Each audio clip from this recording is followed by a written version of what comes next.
I was tattooing in Kentucky, right outside of Fort Knox. I went to go tattoo for about a year with a friend of mine just to see what it was like. And I had a girl who was in the military come into the tattoo shop. She came in, got a dragon, left, came back a few days later, got another piece.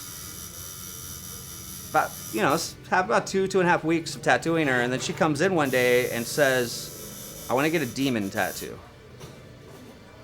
And I said, okay, demon tattoo. Where are we going to do this demon tattoo? She decided that she wanted a demon tattoo all in her private area. So the mouth of the demon was her privates, and then the hairline and all that was the head of the demon. The inside of her thighs were hands. And that was a pretty interesting tattoo. Halfway through, I'm joking with her while I'm tattooing her, and I'm like, man, if I ever went on a date with you and I happen to get lucky, I'd probably have to stop and say, oh, I got to pick up my dry cleaning. I forgot I got to go do this. I was like, I couldn't see being with somebody who had that there. My sleeve cost about $4,000 after like tip and everything.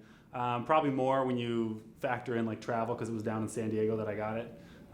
So it was right around $4,000 for my sleeve. Story on my sleeve, basically it's all fairy tales. So I got Little Red Riding Hood, Tinkerbell, Big Bad Wolf, Wicked Witch. Some of my favorite fairy tales. As a kid, those were the stories that influenced me to become a storyteller and writer as an adult.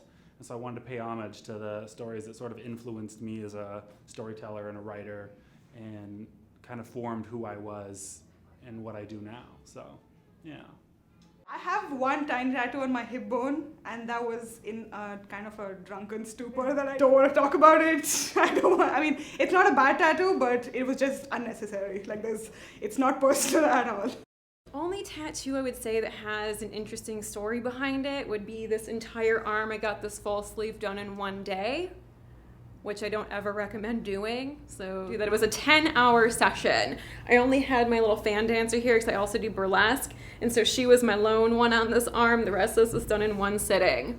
I go by my stage name of Mia Morte, because everything I do is horror related. All of my pinup stuff, I've got like a slash throat. My signature is kind of my white contacts. And so everything is usually bleeding, which is why I like vampires so much. Well, my favorite tattoo, which are my cherry blossoms down my inner arm. Cherry blossoms, they actually, as soon as they bloom, they drop from the tree. So it's kind of represents the transience of life. So it kind of reminds me every day, just, live every moment like it's your last, make each day count, and just make memories. Actually, there's a funny story. My brother, when he was much younger, he wanted to get a tattoo for a really long time, and I kept saying, I was like, no, I don't think you should. And I think I was like 21 then, and then I think he was like 17 and a half, 18, and I was like, you're too young to get a tattoo, and I don't think you should. And to this day, he doesn't have a tattoo, and I have 3. For the most part, it's been a very positive sort of take from people. I get stopped by a lot of older people, actually, who just want to know a little bit about it. And for the most part, I haven't been judged too much. I'm sure if I, wanted to become a doctor, aside from being stupid, it would probably be difficult, I'm proud of my hand tattoos. One of my mentors, Mike Wilson, he works in Florida at Inksmith and Rogers, I believe, if he's still there.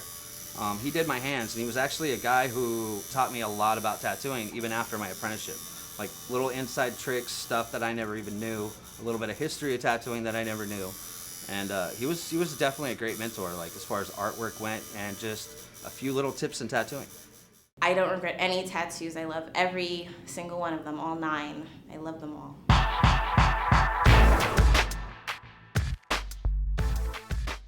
There's 2 things I know. It's I'm gonna die, and I'm gonna die with these tattoos. And I'm so okay with that. I love them. People tell me stuff about my tattoos all the time. They'll say, my absolute favorite is, those are gonna look bad when you're 60. And my always response is, tell me how great you're gonna look in 50 years.